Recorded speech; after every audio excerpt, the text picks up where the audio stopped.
আকাশবাণী কলকাতা স্থানীয় সংবাদ পড়ছি রঞ্জনা চৌধুরী।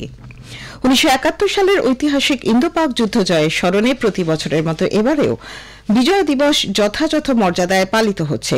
এই উপলক্ষে আজ মূল অনুষ্ঠানটি হয় ভারতীয় সেনার পূর্বাঞ্চলীয় কমান্ডের সদর দপ্তর ফোর্ট উইলিয়ামে। সকালে বিজয় স্মারকে শ্রদ্ধা জ্ঞাপন করেন রাজ্যপাল সিভি আনন্দ বোস এবং ভারতীয় সেনার পূর্বাঞ্চলীয় কমান্ডের জিওসিএমসি রামচন্দ্র তিওয়ারি। রাজ্যপাল তার ভাষণে মুক্তিযুদ্ধে ভারতের নেতৃত্ব, ভারতীয় সেনার সাহস এবং অগ্রগতির ভূমিকা তুলে ধরেন। ভারতীয় সেনার আত্মত্যাগের কথা স্মরণ করে তিনি বলেন, এই বিজয় শুধুমাত্র সামরিক সাফল্য নয়, গণতন্ত্র এবং মানবাধিকারের প্রতি ভারতের অঙ্গীকারের প্রতীক।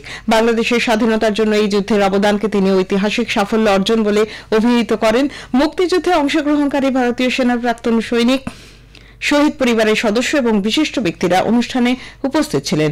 বাংলাদেশ থেকেও 9 জন প্রতিনিধি উপস্থিত ছিলেন। বিকেলে ময়দানে বিজয় দিবস উপলক্ষে সেনাবাহিনীর তরফে এক বর্ণময় কুচকাওয়াজের আয়োজন করা হয়েছে। রাজ্যপালের পাশাপাশি মুখ্যমন্ত্রী মমতা ব্যানার্জিও ওই অনুষ্ঠানে উপস্থিত থাকবেন।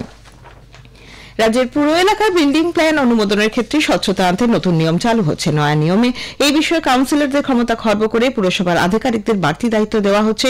এই জন্য আইন সংশোধনের পর রাজ্য সরকার তার রূপায়ণের জন্য গেজেট বিজ্ঞপ্তি প্রকাশ করেছে। সেখানে বলা হয়েছে, এখন থেকে পুরো এলাকায় বিল্ডিং প্ল্যানের অনুমোদন দেওয়ার অধিকার বোর্ড অব কাউন্সিলর্স এর বদলে পুরসভার আধিকারিক ও পদাধিকারীদের নিয়ে গঠিত বিশেষ কমিটিকে দেওয়া হচ্ছে। আসন্ন গঙ্গাসাগর মেলার প্রস্তুতি খতিয়ে দেখতে মুখ্যমন্ত্রী মমতা ব্যানার্জি বৈঠকে বসছেন। আগামীকাল বিকেলে নবান্ন সভাঘরে প্রস্তাবিত ওই বৈঠকে অর্থ, পরিবহন, বিদ্যুৎ সহ রাজ্যের মোট 17টি দপ্তরের শীর্ষ আধিকারিকদের থাকার নির্দেশ দেওয়া হয়েছে। দপ্তরের মন্ত্রীদেরও উপস্থিতি বাধ্যতামূলক করা হয়েছে। এছাড়াও স্থানীয় সাংসদ এবং বিধায়কদেরও বৈঠকে থাকতে বলা হয়েছে। স্বচ্ছ ভারত মিশনের সমস্ত মাপকাঠি অতিক্রম করায় কেন্দ্রীয় সরকার ওই প্রকল্পে 2024-25 অর্থবর্ষের প্রথম কিস্তির প্রায় 200 কোটি টাকা রাজ্যকে দিতে চলেছে। বিগত বছরে ওই প্রকল্পে উন্মুক্ত শৌচ বন্ধ করা, বর্জ্য ব্যবস্থাপনার মতো নানা কর্মসূচিতে রাজ্য দেশের মধ্যে মডেল হিসেবে উঠে এসেছে। প্রথম কিস্তির টাকা পেতে তার আগের অর্থবর্ষের বরাদ্দ অর্থের প্রায় 87% খরচ করতে হয়। রাজ্য এই মাপকাঠি ইতিমধ্যেই সম্পূর্ণ করে খরচের নথি সহ প্রয়োজনীয় সমস্ত নথি কেন্দ্রকে পাঠিয়েছে। উচ্চ মাধ্যমিক শিক্ষা সংসদ আগামী বছর উচ্চ মাধ্যমিক পরীক্ষার্থীদের নাম নথিভুক্তিকরণের সময়সীমা বৃদ্ধি করেছে। আজ সংসদের তরফে জারি করা এক বিজ্ঞপ্তিতে আগামী 21শে ডিসেম্বর পর্যন্ত ছাত্রছাত্রীরা কোনো জরিমানা ছাড়াই অনলাইনে তাদের নাম নথিভুক্ত করতে পারবে বলে জানিয়েছে। কোচবিহারের খাপাইরাঙ্গা এলাকায় ভয়াবহ পথ দুর্ঘটনায় একই পরিবারের 4 জন প্রাণ হারিয়েছেন। গতকাল রাত 11:30 নাগাদ তুফানগঞ্জের একটি বিয়ে বাড়ি থেকে 2 ছেলেকে নিয়ে ছোট গাড়িতে ফিরছিলেন শিক্ষক দম্পতি সনজিৎ রায় ও বিপাশা সরকার রায়। গাড়িটি নিয়ন্ত্রণ হারিয়ে কালজানের কুকারপাড় এলাকায় রাস্তার পাশে একটি পুকুরে পড়ে যায়। ঘটনাস্থলে মৃত্যু হয় সকলের। তাদের দেহ ময়নাতদন্তের জন্য কোচবিহার এমজে মেডিকেল কলেজ হাসপাতালে পাঠানো হয়েছে। কিংবদন্তি তবলাবাদক ওস্তাদ জাকির হোসেন প্রয়াত, বয়স হয়েছিল 73 বছর। আমেরিকার সান ফ্রান্সিসকোর একটি হাসপাতালে আইসিইউতে তিনি ভর্তি ছিলেন, কিন্তু রক্তচাপ ও হৃদযন্ত্রের সমস্যার কোনো উন্নতি হয়নি। সেখানেই শেষ নিঃশ্বাস ত্যাগ করেছেন প্রবাদ প্রতিমা শিল্পী। 6 দশকেরও বেশি সময়ের ক্যারিয়ারে 5টি গ্র্যামি পুরস্কার জয় করেছেন তিনি।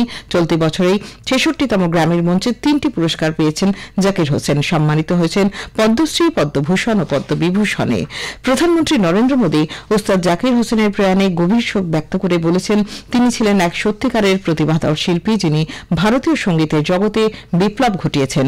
ওস্তাদ জাকির হোসেনের প্রয়াণে মুখ্যমন্ত্রী মমতা ব্যানার্জি গভীর শোক প্রকাশ করেছেন। এক্স হ্যান্ডেলে নিজের শোক বার্তায় জাকির হোসেনকে সর্বকালের সেরা তবলাবাদক বলে উল্লেখ করে মুখ্যমন্ত্রী বলেন, তার প্রয়াণে গোটা বিশ্বে অসংখ্য অনুগামীদের জন্য বিরাট বড় ক্ষতি। বিজেপি বিশিষ্ট তবলাবাদক ওস্তাদ জাকির হোসেনের মৃত্যুতে শোক প্রকাশ করেছে। দলের রাজ্য সভাপতি সুকান্ত মজুমদার এক্স হ্যান্ডেলে জানিয়েছেন, ভারতীয় সঙ্গীত জগতে জাকির হোসেনের অবদান চিরস্মরণীয় হয়ে থাকবে। বঙ্গোপসাগরে ফের একটি নিম্নচাপ তৈরি হওয়ার কারণে দক্ষিণবঙ্গ জুড়ে গত কয়েকদিন ধরে চলা শীতের প্রকোপ আপাতত কমতে চলেছে।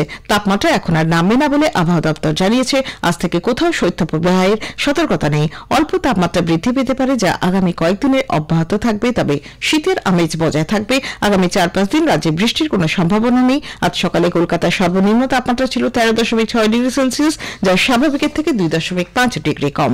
শতাব্দী প্রাচীন 126তম ব্যাটন কাপ আগামী বছরের 8 ফেব্রুয়ারি কলকাতায় শুরু হতে চলেছে। প্রতিযোগিতা চলবে 15 তারিখ পর্যন্ত। সল্টলেকে নতুনভাবে তৈরি আন্তর্জাতিক মানের অ্যাস্ট্রোটার্ফে খেলাগুলি হবে।